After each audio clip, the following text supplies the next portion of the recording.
RASHOMON is the most interesting, for me, of Kurosawa's films. That and The Throne of Blood, those two stand out the most. The Throne of Blood was more accessible because most non-Japanese audiences at least knew the basic story of Macbeth. This was more creative because I don't think we'd seen anything quite like this. The main thing here is that when one sees a film, you see the characters on screen. It's not like reading where you imagine certain things. You see very specific things. You see a tree, you see a sword. So you take that, one takes that as truth. But in this film, you take it as truth, and then you find out that it is not necessarily true.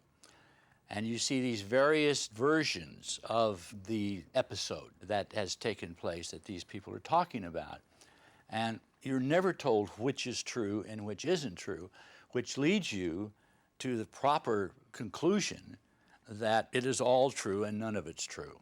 So it becomes a poem, and it cracks this visual thing that we have in our minds that if we see it, it must be a fact. In reading and in radio, where you don't have these specific visuals, your mind is making them up. So what my mind makes up and what your mind makes up, or your mind, is never the same. The trial or the testimony scenes that we keep going back to, and you see the two figures behind the person giving the testimony, we never see the interrogator. So this person is speaking to the audience, but as if the audience were the interrogator.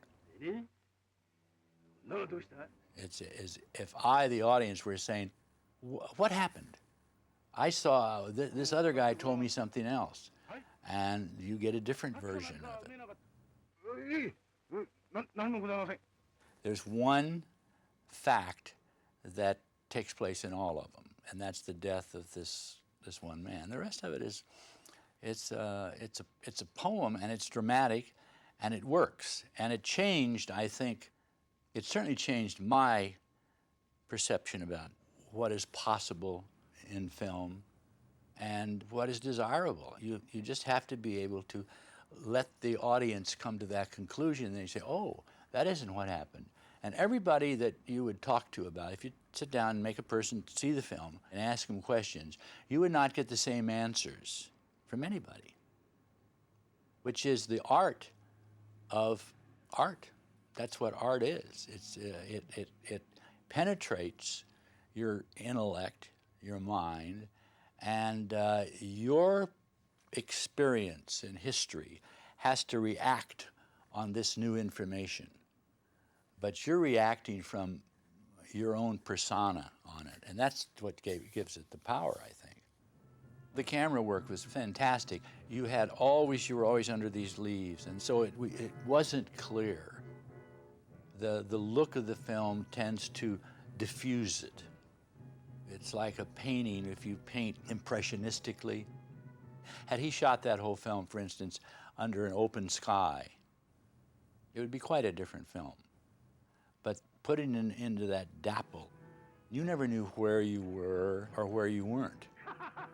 And the thing that stays the most in my mind are those shots of the sun through the trees and that movement, a constant movement. It's said that Kurosawa was the first one that ever pointed his camera at the sun.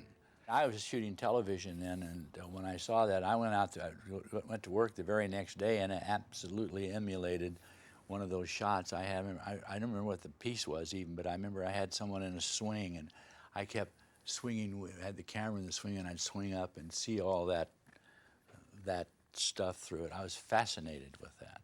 I've done that ever since. That rain, I love that rain. Rain is a real emotional trigger that works in any film.